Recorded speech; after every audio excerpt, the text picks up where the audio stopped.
Hey, sports fans, Coach Nick here, and welcome to the B-Ball Breakdown live show coming at you in the middle of game 4. But I'm pretty sure this game is over. Joel Mazzulla has waved the white flag. The starters have been out for several minutes. I think it's only a matter of time until the Mavericks starters are down. They probably already are by now. I'll keep the game up in my corner of my screen just to kind of make sure we don't miss anything crazy. But it's over 30 points. There's just no way. The way the Celtics are going now, they're not even going to score 30 points, even if the Mavs don't score any in the fourth quarter. The game has been over. So, and it's getting closer to 40. Actually, let's see, 35 right now with 9 minutes to go. So why not just get the game, the post-game show going? We'll make a nice lean and mean one. We'll answer any questions you guys might have. So don't forget that the best way to do that is to do a super chat on the YouTube side, and we'll put your name up on the screen, give you lots of love. It'll be really helpful to keep the show going. So hopefully we see you there. And let's bring in our guests that we normally have. So let's first bring on Andrew Combo, Cell up to discuss the game. What is up, Combo? Are you with us? It was so promising, but he's not even trying to talk. Let's see here. Well, he'll come on in a second, I suppose. But as always, we're going to be joined by referee Chip Clark as well. So let's bring Chip in here and get us all lined up properly. What's up, Chip? Hey, guys. Good to see you. Good to see you as well. Combo, you're looking – I think I heard you for a second. I think I can hear you breathing even. Wow. Mic check. Can you hear me? Oh, yeah. We hear you loud and clear. Beautiful. Oh, man. I can't wait to talk to the Celtics fans because they've been getting crazy in the comments. Coach Nick, have you been reading the comments? No. Which comments? Like Twitter tweets? No. What comments? These live shows. Oh, our comments. Well, let's see here. Right now we got JW. Oh, no, I'm talking about after the videos go up because they're funny. There's some funny Celtics fans out there, man. Oh, okay. Yeah, I mean, I you know, if it's my video, I'll go through for, a few hours after the video. I'll check the comments. I try. There's a lot of them there, though. But we have JW thinks Mavs in 7. Connor Pittman is vomiting multiple times. Howard Gems is Boston wants to win at home. Maybe, but by the way, it's really hard. A, it's hard to sweep. B, it's hard to close out a team. And C, they were on a 10-game winning streak. They were going to, eventually lose. And no one had ever won that many games to finish a season like that anyway. So they were on a historic run. I guess they were bound for a one clunker. But here's the thing. They've been clanking from 3 anyway. This game more so than usual, but not that much more so. So perhaps this is just a continuing a trend. What do you guys think of the root of the issue is with their 3-point shooting? I mean, they've been shooting the ball well all year, so I don't know if it's that big of an issue. I mean, I think sometimes you make shots, sometimes you miss shots. They call it a make or miss league. Do you see anything different that they were doing today that makes you think they have an issue with their shooting? Because they do have like 6 guys who play the majority of their minutes that can knock down shots at a high level. Well, just to give you a little context, in the regular season, they led the league in 3-point frequency, 3-point field goal frequency, which means the percentage of threes versus the overall field goal. And this has a lot to do with Mazzulla, right? They have guys that can shoot it, and you might as well space it and shoot it, right, and get variance. Mazzulla's an analytics guy, right? Yeah, he definitely is. There's no question. That way, Mazzulla has completely turned me. I'm 180 on him now. I really like what he's doing. And they were second in the league at 38.8% in percentage of 3-pointer made. In the playoffs, let's see if that's maintained. So in the overall playoffs, the Celtics actually are 48% frequency, which is about exactly what they were for the regular season.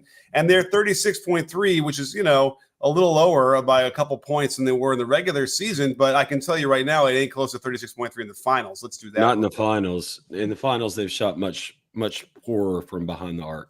33.9%. That just seems even higher than it is because some of these are clanking. Here's what I'll say that I observe, and I made a tweet about this, is I like to examine the misses and how the ball misses because, good shooters, when they miss, it's in and out, it's like a couple inches short, and they're very consistent that way. And I got to tell you, I might do a deep dive for the video tomorrow. It feels to me like when the Celtics miss these threes, they are way off half the time. I'm talking about way off, which then it sort of indicates to me that makes sense, that there's going to be so much variance here, where they're just wild swings where they miss 8 or 9 in a row, then they might hit a couple, and they miss another 5 in a row. It is all over the place, and I think it could be a little bit of a concern, although they have such a big lead as it is now, playing at home up 3-1. You shouldn't be too tense from that. But what do you think, Chip? Yeah, I mean, like, it's interesting because I've expected a lot more three-point attempts to go in for the Celtics, but they just haven't fallen. And I like the point you made about how they're missing it too. When they're way off like that, it leads to rebounds for the other team, like, or far out rebounds. And then also another thing is, when you see it be a narrow miss, like, you feel like you're going to break through as a player, as a shooter. You know what I mean? Yeah. But when you see yourself miss, pretty badly, like, you feel like there's no end in sight sometimes, and it's a confidence and momentum game. And so, like, if you don't have that confidence, then it could breed more lack of confidence in shooting for sure. But I like some of the adjustments that the Mavs made today on defense. Like, I think this was their best defensive performance of the series so far, and not just because they're winning by, 42 points right now, but like this, I commented to you earlier, is like, they're cutting off driving lanes much better than they have at any point during this series. They're staying in the path of the dribbler, which helps them be legal defenders. So when you see that contact initiated by the offense, for the most part, they're keeping them in front of them directly in their path, so you're not going to get called for as many blocking fouls. And we saw that pan out tonight. You made a great point. They're playing no middle defense. They're not giving up the middle, and the Mavs were able to get into the lane tonight at will. And it's been much tougher on Boston to get into the lane, which is kind of a flip from the last 3 games. Yeah, go ahead, Combo.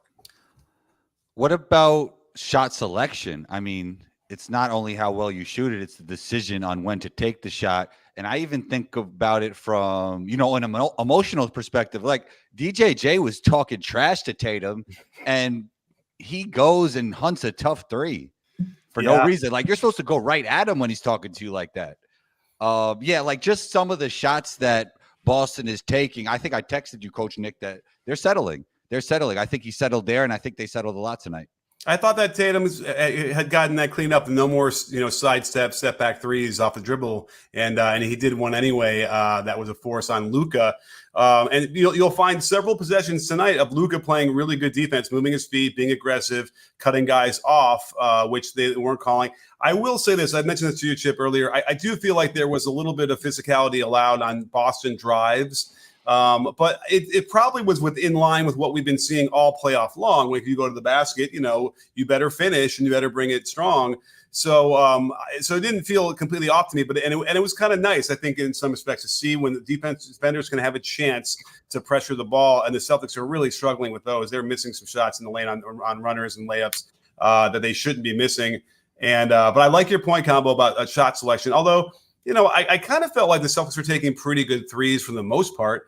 And then they were still clanking a lot of those. I just look at the shot dashboard. In the finals, the Celtics through 3 games had wide open threes at 22% of their field goals were wide open threes, which is a nice number, and they were hitting for almost 42% of those. On the flip side, Dallas was only shooting 12% of their shots as wide open threes, and then even though those were wide open, they were only making 25.8%, which is really low. And you have to wonder, like, well, what is that about? Should we get into a debate about that, about how, physical defense and defense that kind of gets you running around can get you off your rhythm, so that when you finally do get an open shot, it isn't really as open as it might seem. Is there something to that? You mean tiring the offense out? Tiring them out, getting them being physical, so that they're just like kind of, their arms are hurting, and they're like, they're a little bit just not comfortable when they finally get that pass and that shot. That also could be putting pressure on them, on their defense, right? That can make it harder for you on offense as well. Like, Luka may be banging on them the whole night. That might hurt them on the other side as well. Just the bandwidth he takes from you, having to guard a guy like that. Yeah, all of that thing is factored in. So sometimes, although that said, I think the stats guys or the analytics guys I think a lot of them tend to think that that 3-point shot shooting is almost random. It's like there isn't really necessarily a reason why, and then and then you just kind of shrug and be like, oh, they missed a bunch of shots. So I don't believe that for 1 second. I mean, I think that there's a lot of factors that are actionable defensively that you can affect those shots. It isn't just that random. And on the flip side, the shooters themselves, it's like there are lots of things that they're not doing that can give them a better chance to make those threes as well. So I don't think it's necessarily random, but let's look at real quickly the box score right now, because the Celtics tonight are 12 for 38 from three, 31.6%. And the Mavericks are 14 for 33, 42%. So that's one reason why there was a big gap in the score. Coach Nick, I mean, but sometimes you have good shooting nights and sometimes you have bad shooting nights. And if somebody figured out why exactly that was, a team would never have bad shooting nights. So there is some truth to the randomness. Okay, I mean, fair enough. It's so funny because I've been talking a lot about the mental aspect of shooting for a long time, and that could be part of what we're talking about. And as a team, it could kind of infect everybody, right? And they all start pressing together. So I think that there are ways that you could mitigate that, like in a timeout, and you've conditioned them to have a response to certain stimuli or to certain words, even like Tony Robbins talks about.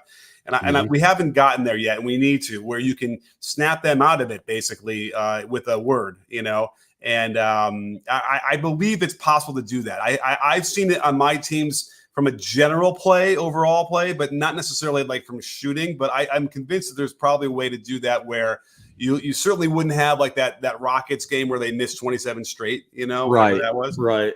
But let's get to our first super chat real quick, because before I forget. So don't forget, if you want to ask a question for us, the best way to do that is super chat over on the YouTube side. Andre Henry, great to see you, Andre. Thank you so much. He's got a funny question. Have you ever gone live with a quarter left in the game? I don't think we did it earlier. We did it earlier this playoffs, I thought. Let me ask you guys. So when did you guys realize the game was absolutely over? What quarter? Second. Okay. Yeah, I think the second quarter, like with a few minutes left in the second quarter. I mean, we were texting already saying if this is like over 30 and when the fourth quarter starts, we'll just go live then. Yeah. Not that I want to go out into dinner, before it gets too late on the West Coast, but that could be a nice perk of all this, right? Friday night. Although I have to say, it does feel like everyone's already out and having a good time, right? Instead of watching our show. But I don't blame you at this point.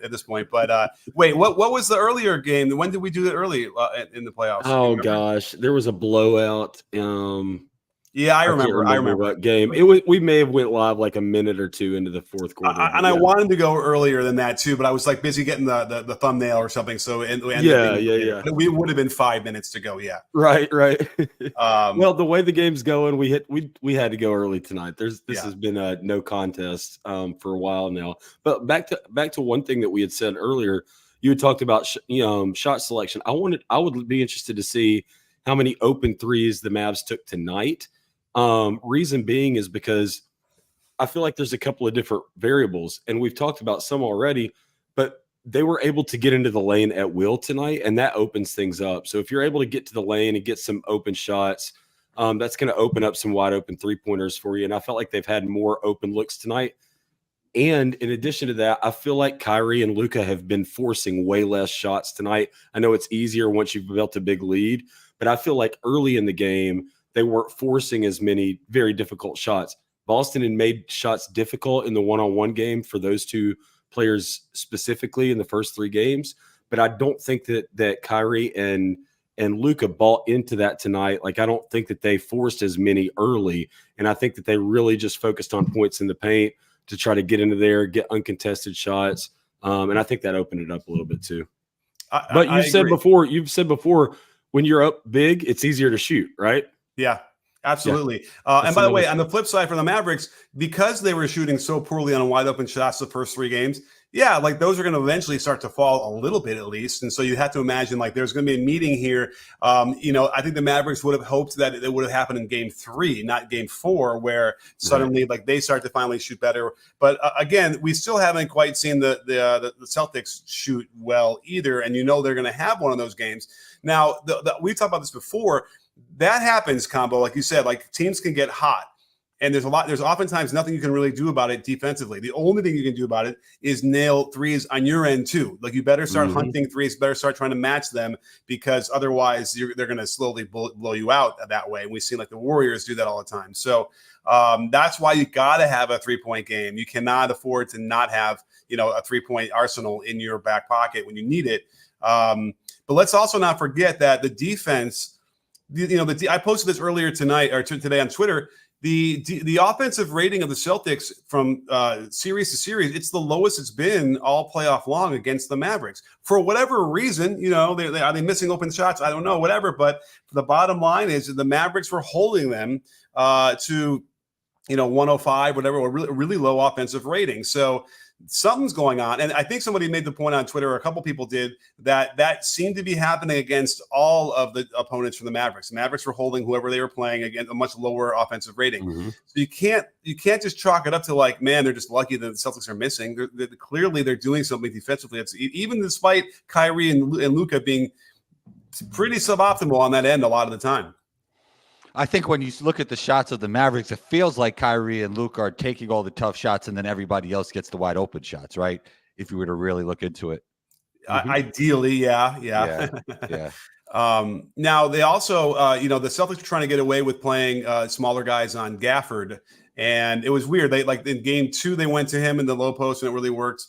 They kind of forgot about it in game 3 as it fell apart, but then they went right back to it again to start the second half. And that's again, a place to mind. But then did you notice they put Drew on him instead of Tatum? On who? On Gafford. And that ended the post-ups. He tried doing one, pulled a chair on him, and that was it. I see he was guarding Luka too, and Luka spun right off him in the first half. Luka and Derek White are not good matchups for I'm sorry.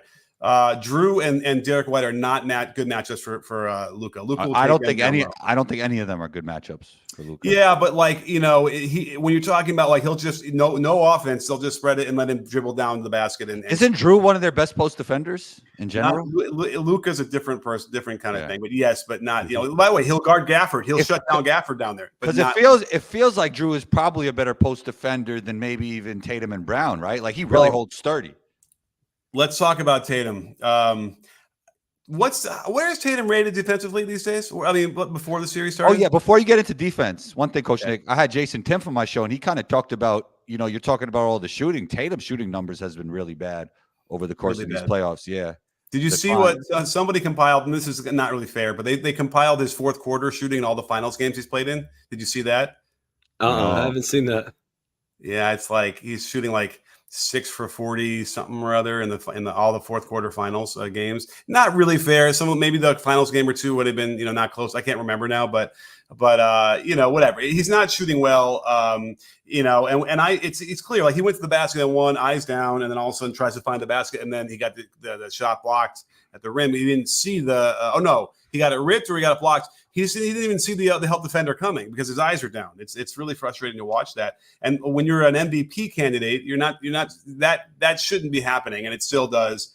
But let's talk about his defense. I can feel the Celtics fans. I know. Well, they're probably already out. Can I just say one thing about fans? Yeah, they feel just because they're emotionally invested that if you're critical about their team, you're emotionally invested as well. Like they start thinking you're gonna cry when the Celtics win the championship, right? Like I don't get it. Do they realize that? What's funny from my perspective is I'm active on Twitter, commenting on plays like from a ref's perspective and calls and rules and stuff like that. And it's so funny because quite a few times I'll get people saying you're just a homer or this, that, and the other. And I'm like, do you realize like if you follow me long enough, at some point I'm going to tick you off with my analysis because I comment on calls and no calls, correct or incorrect for all teams. It goes against you plenty of times, believe me. What do you think, Coach Nick? What do you think? About just like how people are the Celtics fans particularly?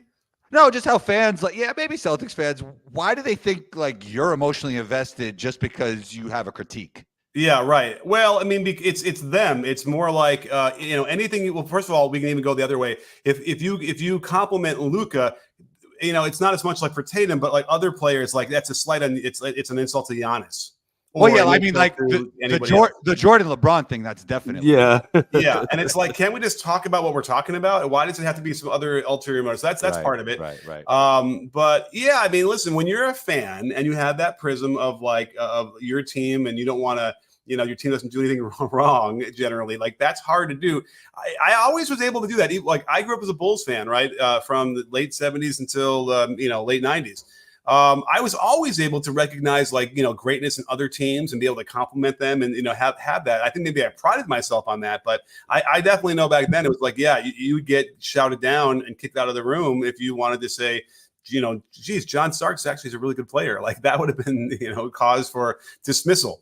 So Yes. it is what it is. That's sort of the nature, I guess, of sports. But it is frustrating because like someone was like, responded to that tweet I had about the Mavericks defensive or the Celtics offensive rating against the Mavericks. They're like, we get it, you're a Mavs fan, and I'm like, oh, that's news to me. Like I don't think I'm a Mavs fan, but Look, Coach, you picked Mavs in 6. You have to be a Mavs fan. Right. So I was like, again, we were thinking about that, and how is that so off? And I think we were way off from the last show. The KP thing when he first came back was like I didn't anticipate that. I didn't anticipate Kyrie being so bad for so long. And then I also don't think I anticipated the Mavericks shooting from the 3-point line being so bad. Right? Yeah. I mean, really historically bad.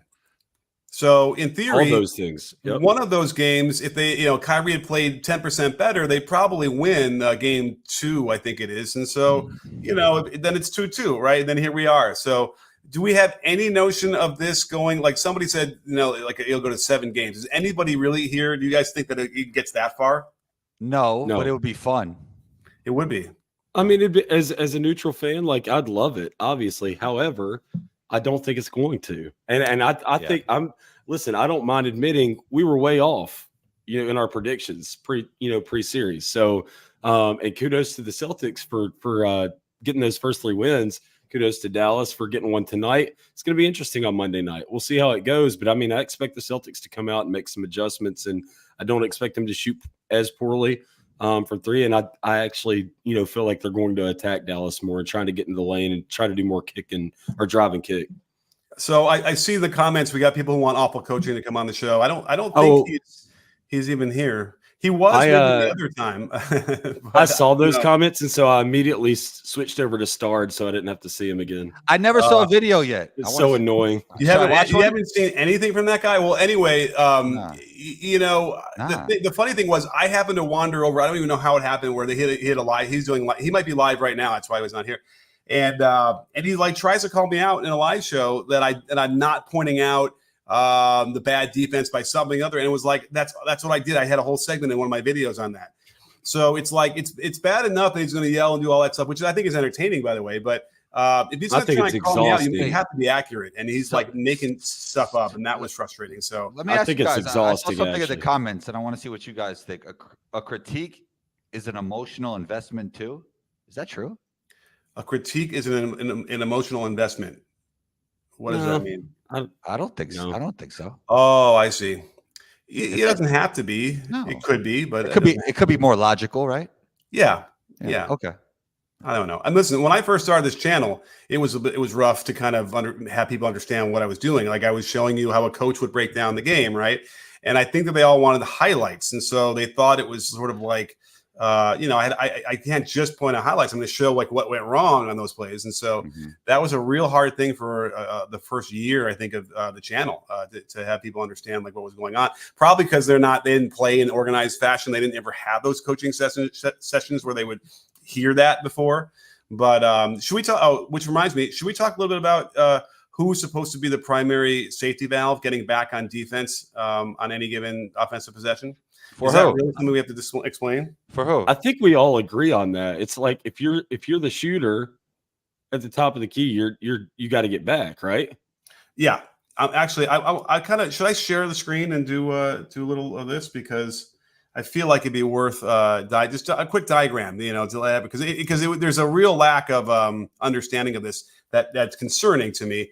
Let me fire this up here. Where is my OBS here? Hey, do you guys feel this Celtics team have the heart of a champion? What does that even mean? Are they tough? Are they battle tested? Can they execute down the stretch in tough games? Like, I guess so. Yeah, I think they do. All right, can you see this? Yep. Let's go full screen. It's a little bit bigger. That's as big as it gets. All right, sorry about this. This is the best way for me to do it. But yes, well, here is the play we had was Luka shot the ball from about here. Oh, you got to be kidding. Is my I'll do it with my finger. Luka was here, but why isn't my pencil must not have been charged? You know what happens? You don't have it the right way down and it doesn't charge. Maybe that'll do it. Anyway, Luka was here shooting. Everybody else was all along the baseline pretty much when he shot the ball. So obviously he's got to be the guy going back. Maybe we do this. You can see this that way. So he's got to get back on defense. But most of the time, if the shooter is here shooting the ball, right, you're going to have some version of like the 2, the 3, probably the 5 here, maybe the 4 there. Everybody else is underneath that. Of course, they're going to have to get back on defense. They can't go running in. I can't tell you how often when I was coaching 5th graders or 6th graders, you'll see a guy shoot it from there and then like run in for the rebound because he knows it was off. I'm like, no, you cannot do that. You're the safety back. But yet I had a long conversation with a lot of people the other day on this where they were insisting it's not. And JJ said on a couple times in the playoffs, it's not him. And it doesn't make any sense at all why he's saying that, who taught him that. And I've had to sort of explain, like, if you've been taught that, then you've gotten bad coaching. Like there's no other way to explain it. Yeah, I'm with you on that. I've always thought that's the safety valve as well. Yeah.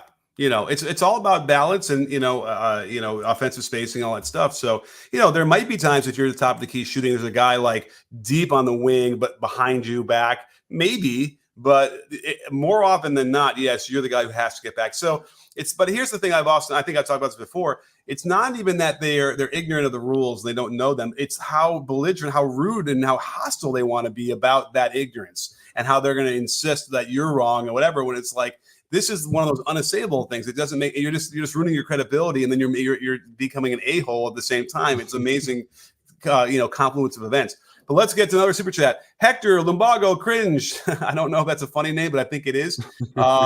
At the beginning of the series, I said Celtics in 5.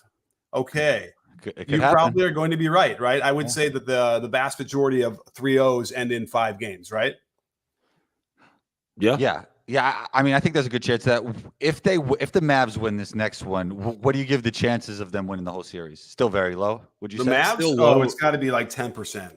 Yeah. Even if they win Game 5, still 10%. Okay, if they win Game 5 on the road, well, here's the thing: we saw this happen last year. Remember that the Boston Celtics were up 3-0, and I'm sorry, the Sixers were up 3. Whoa, other way. Boston was up. Who was up? Chip. It was the Sixers, right? Sixers, Boston. In the Eastern Conference Finals? Somebody was telling me this, and I was trying to remember. You're talking about Heat versus Boston? Was it the Heat? Who was up 3-0, and then who came all the way back, and then the 3-0 team won Game 7? Am I crazy that didn't happen last year? No, Heat Boston. Yeah. So Boston was up 3-0. But that wasn't the final. I mean, obviously that wasn't the finals. It wasn't Philly? No. It was the Heat beat Boston. I got it right here. The Heat beat Boston last year in the Eastern Conference. But were they up 3-0? They were up 3-0, then they lost 3, then they won. Yes, you're right. It was the Heat. Yeah. It was the Heat. Sorry, against Boston. So that could happen, right? Mm-hmm. Or eventually somebody is going to come back. It'd be interesting if it happened in the finals. Yeah, I mean, okay. Eventually, someone's going to have to. Now, there's been how many times? I can't remember now. 3-0. 3-0. It's 150 or something like that, or whatever. No, how many series? What? 150 times what? In the history of the playoff 7-game formats, whatever. There's been.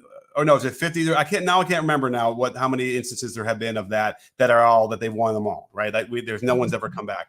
That's what I'm saying. Yeah. That's what I'm saying. So I mean, I guess at some point someone's going to do it. Right. Is this going to be the year? I mean, you could argue that like because of Game 2 being so close, and then this is like it's a couple shots away from being 2-2. Kind of like when the Lakers got swept last year against the Nuggets, right? Those games were all really close. Also, Porzingis' health matters too in all this. It certainly does. Without Porzingis, and man, I guess he can play with fire. I would imagine, based on that injury he got, that if he gets in the court again, you're going to see a guy who's like, hobbling. I would imagine. So, or like it looks okay, and then all of a sudden it's going to catch again that tendon and slip or whatever. That could be really painful. Might not tear, might not be something that will like get worse, but it could be just really painful. And that's not optimal either. So I don't know. But anyway, kudos to Hector for calling what probably is going to be the outcome. Hopefully, maybe you could have benefited monetarily from that prediction as well. We'll see.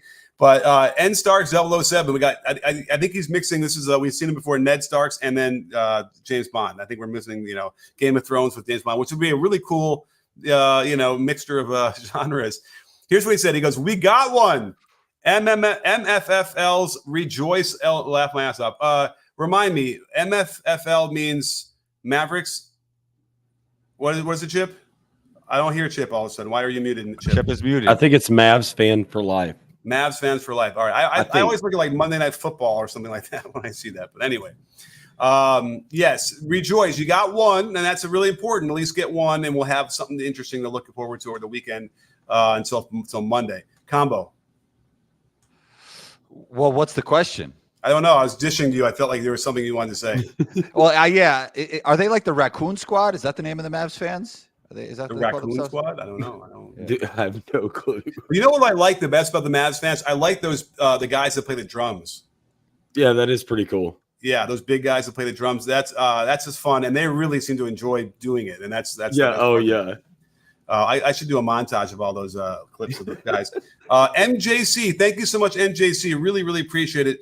Based off Missoula's media comments, it sounded to me like Porzingis was physically able to play. Think we see him in Game 5, even if hobbled. Thoughts? So, okay, great question. As we were piggybacking on that, I mean, he won't start because that already happens. So, do they feel it out? And then, if it's a game or whatever, because I think pretty quickly they realized he's not going to go in this game. It was getting away from them so fast, right?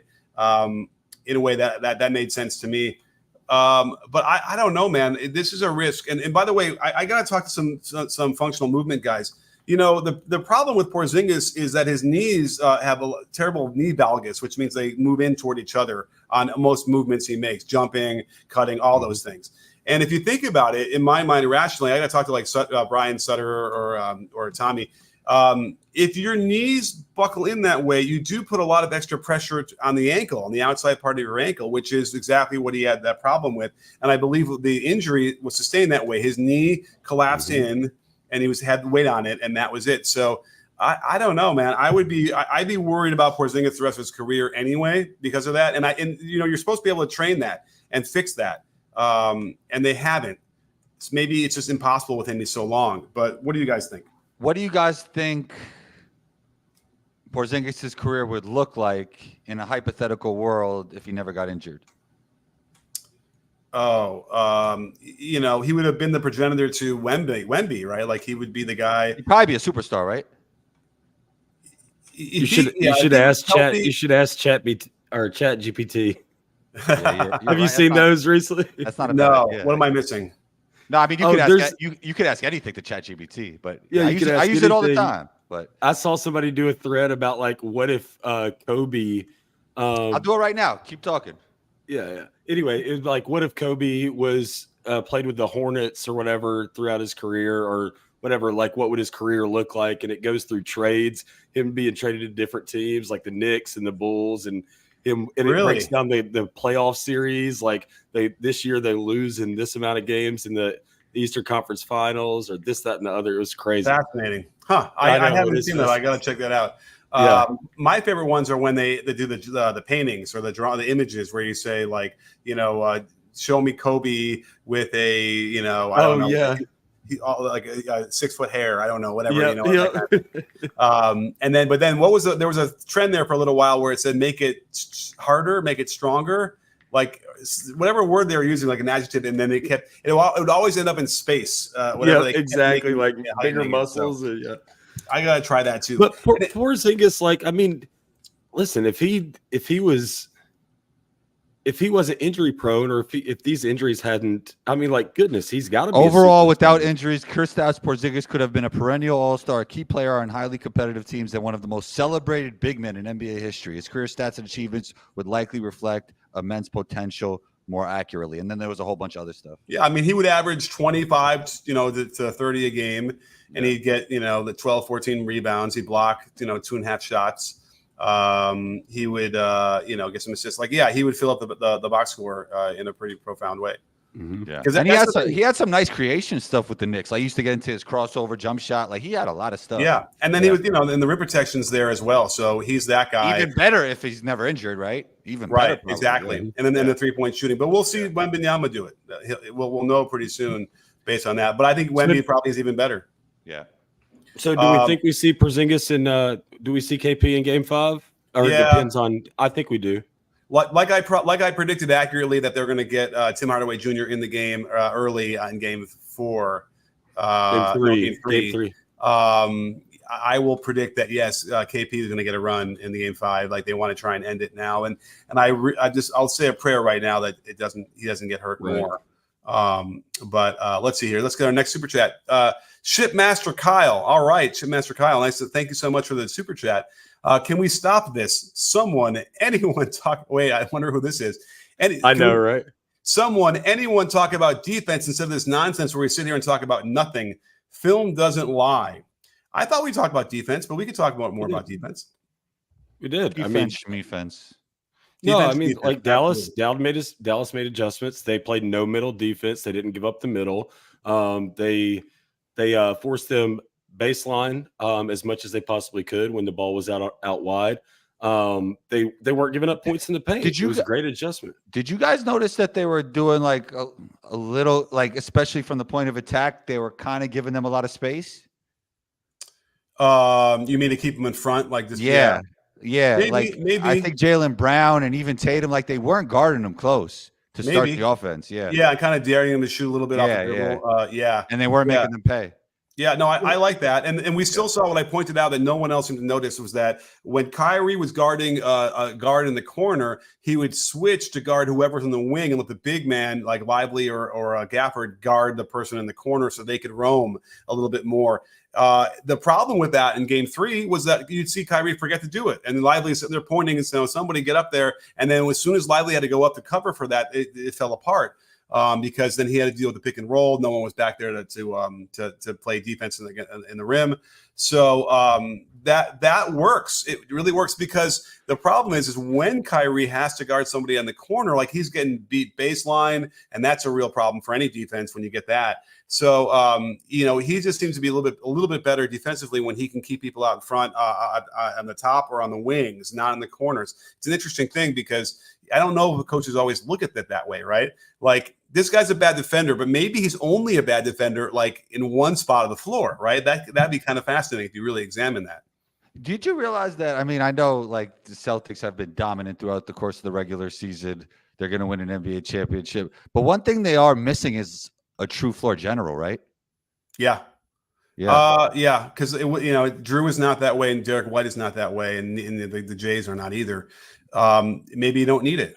Yeah, I don't think you need it in the modern NBA because the best players are so complete at this point in a lot of different ways. Well, even look at like how the Spurs, when they were in their prime with Tony Parker, like he's kind of a floor general, but he really was a guy who functioned like out of the corners as like a shooting guard, scoring guard kind of guy, right? He never averaged more than 6 assists a game. So he's never that guy like Chris Paul was. He liked to score in the lane a lot too. Yeah. And him and Gobert are the weirdest. And it's something French where they don't flex their wrists all the way when they shoot. It's the weirdest thing. But at any rate, So there's a notion of that depending on the way you run your offense. Yeah, the guy just anybody brings the ball to the floor is fine. It doesn't really matter because you're going to get into some motion, you're going to get into spread, and then you're going to have your guys start. What might be interesting to do as a video, I've done this before, is like chart where the player starts in the beginning of the possession and then what the result was. And then you kind of get a sense of, okay, half the time, if you start on the corner in a possession for the Celtics, that's the guy who's going to shoot the ball. You know what I mean? And that's interesting for defensively. That could probably change sort of the way you end up, defending because you get a quick snapshot in the very beginning of the possession and you'll know. Like I did it for LeBron one year where I was like, when LeBron starts in the corner, like he never shoots the ball. And if he's on the top, he shoots it almost all the time. I actually could get really drilled down into very specific things. In my mind, if I was at the top of the pyramid of the defense, and I see where he is right away, I could signal something, and that could change how you defend the whole team. Interesting. I agree. Blew you guys' minds. Let's get to no, Bron. I agree. But let me say this real quick then, like about the defense on the flip side. All right. So we already talked a little bit about the Celtics defense tonight, but let's throw another wrinkle in there. So like it looked like early, and wanted to get y'all's thoughts on this. It looked like early in the first quarter. Well, I won't say early, but once Tillman came in the game, which is Tillman taking KP's minutes, right? Like if KP's not playing, Tillman's kind of going Not in there, them, maybe not as much, but yeah. But yeah, it looked like the Mavs were getting switches to get Tillman on Luka, and Luka was actually punishing him pretty well, in my opinion. Absolutely. And the other problem was because they were pre-switching so well, which when you'd see Tillman's man come up to go screen for Luka, Derek White would jump up there instead, right? But the solution, and it took them till tonight, I think, was to then set one more ball screen consecutively with Tillman's new man, and then he can't get out of that one because there was no one else there to jump it. And that's where he got him a couple times, or at least once I could picture. So that is a good solution. And I know we were all wondering where these double drags were coming, where they all went to, where the Spain pick and rolls. Like it's weird how from series to series you kind of just forget about offense. Maybe you kind of think, well, that one won't work because that's this. But like if it works that well, it's like, I don't know if you guys are too young. Remember the Green Bay Packers and they ran the sweep in the 60s, right? Everybody knew they were running it. It did not matter because they executed it well. So the Mavericks could take a page out of that and just continue to find those things that really work because I have no doubt that like the double ball screen stuff would work great for both Kyrie and Tatum, Luka, and then you'd have the matchups you want. They were running some good stuff when the bench was cleared and the game was over. So they're running some good stuff. The best offense, right? Yeah. They were running some good. They were definitely running more offense than when Kyrie and Luka were playing. I'll tell you that. Yeah, that's always really fun. Yeah. Now let's answer the Bron's question. So thank you so much, Bron, from out there from Canada. Really, really appreciate it. Always there with us, and really great to have you on here. Will Tatum's game look any different in 3 to 5 years? I mean, he'll still be in his prime, but everybody's game changes a little bit over the course of time. Nothing stays the same in anything in life, right? Oh, you know what? Okay. Awful coaching is here, it looks like. Bring him in.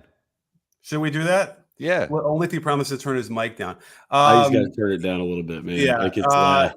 Here's what I'll say. But here's the question. How do I get him in here? Send him the link. How do I send him the link? How do you send him the link? Same way you do. Same. Oh, you can't. What's his email? You're not going to ask him for it on here. It's awful if you want to drop your email. Awfulcoaching@gmail.com. Try that. Well, no, I mean, everyone knows my email, right? You can, but how do I know, if everybody else will email me? But all right, how about this? Awful coaching. If you email me, coachnick@bballbreakdown.com, I'll look at my email and I will send you the link to join us for a few minutes because we're going to wrap this up in about, I don't know, a few, but we'll see. But anyway, let me talk about Tatum. So Tatum's game, and actually, while we're doing that, let me get my email out. I'll look for the email. We'll see. I'll refresh a couple times and see if he gets back to me. Now, Tatum's game, what it should look like is high post touches with your back to the basket. I'm not talking about those touches at the elbow where he faces up and does the jab step, Paul Pierce stuff. I want to see high post catches with the back to the basket, guys cutting all around, throwing dimes, then faking spin moves, all that stuff. I want to see that. I'd love to see a little bit more low post action as well and see what he gets down there. That would be nice. Probably play more like a center even, as he gets older because he's still long anyway. Let him be that. His body will be what a center is in a few more years anyway. It's almost that way now. So all that stuff. I'd like to see him ball screen a lot more, roll, those kind of things. I think that would be great. Wait, he's not that ain't really the awful coaching, guys. Is that really him? He's talking crazy. Yeah, he talks crazy all the time, man. You haven't watched any of his videos, man. He just yells nonstop. Oh man, like he looks like a troll account, I know, right? Like a burner. That's exactly awful coaching. Did he really? I thought he really coached somewhere. I mean, I would hope not, but he's like a comedian. I don't know what he is. We don't know what he is, but anyway, he's listen. He came on the scene. I respect the hustle, and we'll see. Anyway, so that, I guess it answers the Tatum question. So, all right. So what are we thinking here? Are we thinking they're going to wrap it up in Game 5, right? I mean, what if they don't? You brought this up earlier, Combo. If they don't win Game 5 at home, does the sphincteritis start happening here, where they kind of get a little shaky and they get a little nervous, and then it could get downhill, and maybe we get to our first 3-0 comeback? I think that's where it begins. I think they definitely got to win the next game. I don't think there's too much. There's always pressure when you in NBA Finals games, but I don't think it's too crazy at this point at 3-1, right? No, I mean, I'm just trying to picture like how awful that would be for the Celtics. It'd be kind of funny, I think. I guess, but like I would feel. I don't even know. I think as much as the Celtics fans are in the comments talking crazy, I think I would feel a little bit bad for them. Right now, but here's the X factor. Here is when you have a player like Luka. Luka is an X factor, right? He's a guy that can kind of control the game single-handedly, score at will when he was doing that tonight, and really just sort of establish that. Now, the other side of the game is really the key here for them, because Luka was a lot better defensively. I think that was the key. And don't forget, when you score, your defense is a lot better because you're now in position ahead of time before they come back at you. When they're not scoring very well, or as well as they're used to, that means the Celtics are coming down quicker and being able to catch them out of position more so than normal. So that's all part of it. Hey, did you think? I thought tonight that Dallas pushed the pace more than they have in the first 3 games. I thought they were looking for opportunities to push it up court on defensive rebounds, on steals, even after made baskets. It was looking like they were trying to inbound a little bit quicker and push the pace a little bit. Did y'all notice that? Or is that something you picked up on as a trend? Wait, I'm sorry, Dallas pushing the pace? Yeah, pushing the pace more than they have in the first 3 games. Exum especially, and then a little bit, obviously, Luka too. I mean, Luka even did it too, a few times. Let me see. Do you guys think Luka's 100%? Even as much as he destroyed the Celtics today, he's moving a little funny. No, he's not 100%. I don't think anybody's 100% at this stage, but I think he's well below. I would say he's well below 80%, honestly. Well, no, it's felt like Jaylen Brown's been at 100%. Like this whole, when you watch a move. Yeah. I guess you're right about that. They have, let's see here. The last game, I can tell you the pace of the last game for the Mavericks was 92.5. No, that's actually not right. What country is Exum from? Australia. Okay. Sorry, they don't have the updated pace. Like for instance, in game 3 when they lost, because it says 0-1 here for the last game, the pace was 92.5, which is really slow. It had to be faster. There's no question. At least in that first half, I know it was faster. They were pushing it more, and that's really important. And then they said it before, and I know maybe if Luka's laboring, it is hard to kind of do that because he's going to control the tempo. But no question that they need to do that a little bit more, and opens up a lot of things. When he throws those lobs from like half court, to Gafford, I mean that's amazing how he does that and how Gafford can catch those. I can't believe those. It was impressive. They got some more lobs tonight than they usually do. Gafford was hyped when he made that one, right? Oh, dude, that one was sick. That was sick. Yeah, and it was a good little story. I don't always get a chance to listen to the comments. You know what was so great about that one? You weren't sure it was going to connect on the way there. Yeah, you didn't. Yeah. I didn't think he was going to get it. Honestly, no. There's another one that they did the same way, or maybe it was. Well, one of them was to Jones Jr. at some point where he threw it way early, and he somehow still got it and put it down. Lively missed one, I feel like, right? Or was that tonight? I can't. Yeah.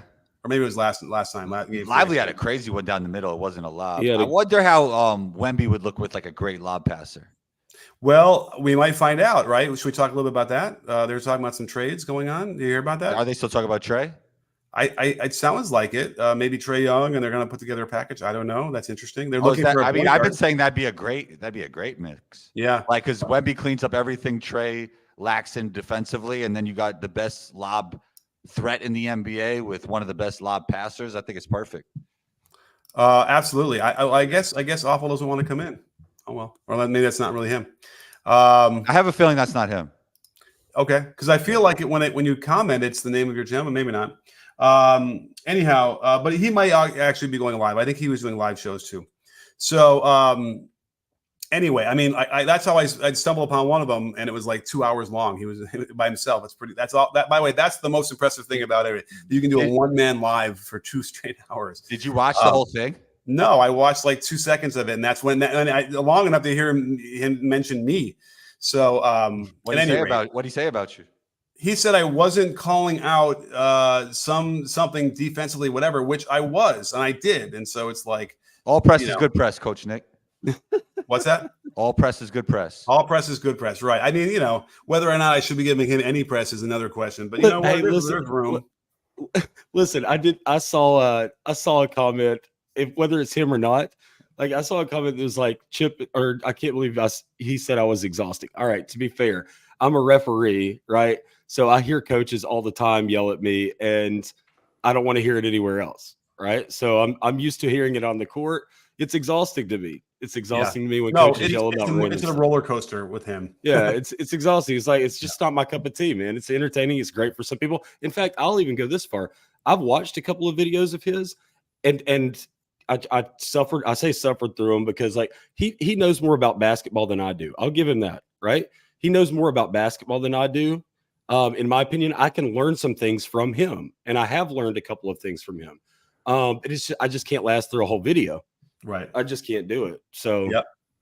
Well, what else? Oh, also the whole thing about the Danny Hurley stuff. We were talking about that. And Combo, you asked a question that was interesting. I don't know if I completely followed the line of thought at the time, but maybe this was a way to get leverage for UConn to give him a better contract. Yeah, I think there was a lot of interesting things we were saying. I also said that I never thought he was really going to get the job, and it was also to diverge attention away from JJ because JJ didn't want to have it seem like he was like the guy no matter what. I don't think he was very happy about that as well. We talked about all that the night before, and then that came out.